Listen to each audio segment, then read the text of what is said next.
Muito obrigado, Márcio, pelas palavras, obrigado pela chance de participar aqui. É um prazer estar nessa mesa tão distinta. Coube a mim falar sobre a associação de dois exames importantes, né? O teste cardiopulmonar de exercício e o ecoestresse de exercício, né? O que a gente sabe é que o teste cardiopulmonar ele nos traz informações importantes a respeito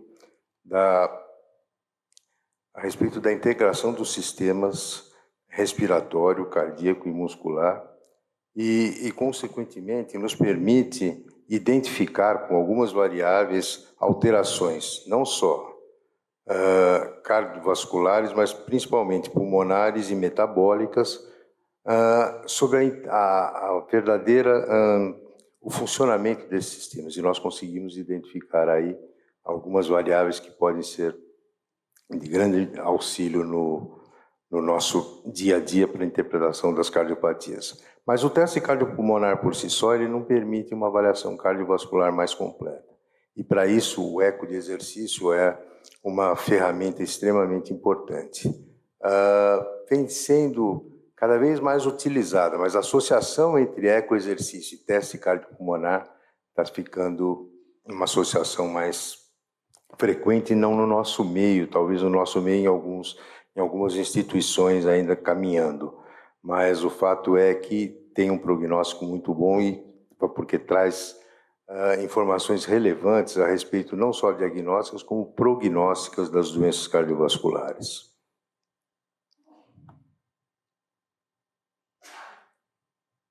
Muito bem. A interpretação, o uso do teste do ecocardiograma de esforço na avaliação hemodinâmica na congestão hemodinâmica e pulmonar.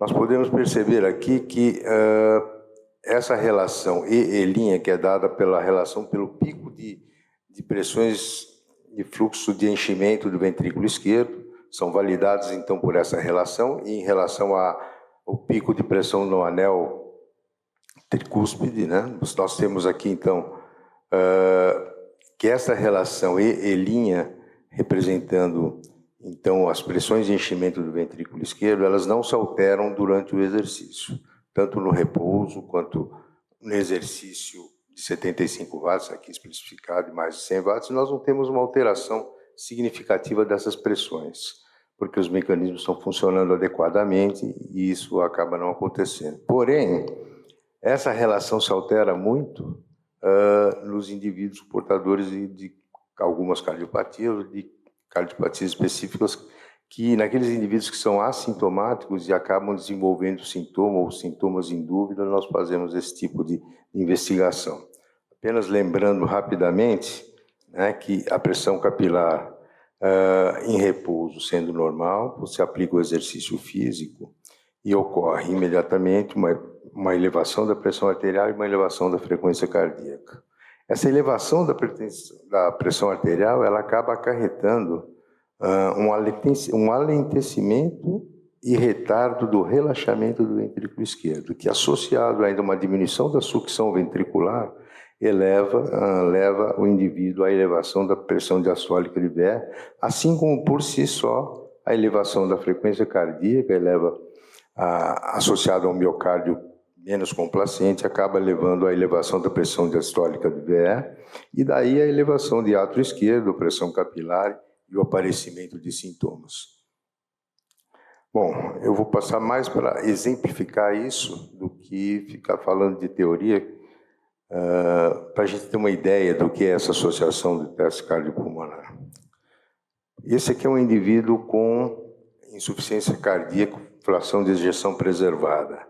Como vocês podem ver, a associação, olha, o teste cardiopulmonar ele nos dá informações a respeito de ventilação oscilatória, que é um parâmetro que aparece na insuficiência cardíaca com muita frequência, a diminuição do pico de oxigênio, do consumo de oxigênio, um aumento, assim, uma maior inclinação da relação entre ventilação e produção de gás carbônico.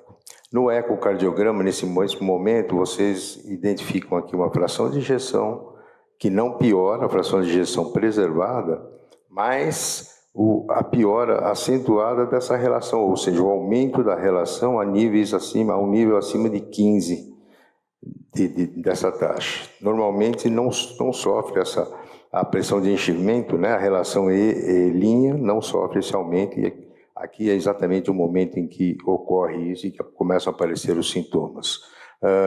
Uma ajuda também feita durante o ecoestresse do ultrassom pulmonar, que não demonstra quando não há congestão. Linhas B, somente essas linhas A, representantes aqui da pleura, e você tem a presença dessas linhas B, que representam água acumulada no pulmão.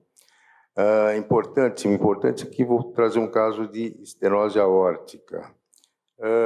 Na verdade, assim, a estenose aórtica, com bastante comprometimento grave, não tem nenhuma dúvida quanto à indicação cirúrgica. Mas no nosso meio, aquelas estenoses aórticas degenerativas que o indivíduo fica em casa, se autolimita e muitas vezes não tem sintomas, pode ser melhor elucidado o quadro desses indivíduos com a realização desses 2 exames. E aqui o teste cardiopulmonar colabora não só com a diminuição do valor do consumo de oxigênio, como também uma diminuição do limiar anaeróbico, ou principalmente dados importantes que ele seria num exercício, num teste realizado em bicicleta, como é feito quando é em conjunto, é muito mais fácil de você realizar e traz informações melhores num protocolo de rampa, né? Você tem que a relação entre consumo de oxigênio e carga de trabalho, ela está bastante deprimida, aqui tem que ser maior que 10, nesse caso, no pico do esforço estava em 7,4, e também uma variável que eu já falei, que é o slope de oxigênio bastante inclinado e bastante aumentado, no caso aqui 43,4, sendo que valores que se aceitam teoricamente é 30, no máximo 35, como sendo compatíveis com não doença, né? Além disso, nós temos todas as alterações de ecocardiograma, do ecoestresse, e principalmente os aumentos de fluxo, né? Os aumentos de fluxo, aumentos de pico de pressão, variação de pressão arterial pulmonar que sobe muito, mesmo na não variação da área do anel valvar, enfim, são todas variáveis, aqui eu não consigo ler, mas que estão posicionadas ali, e acrescidas ainda da informação sobre o ultrassom pulmonar, mostrando o extravasamento aí de presença de líquido pulmonar com aumento importante de linhas B. Bom, pela hora eu simplesmente não vou dar mais exemplos, mas vou chegar às conclusões.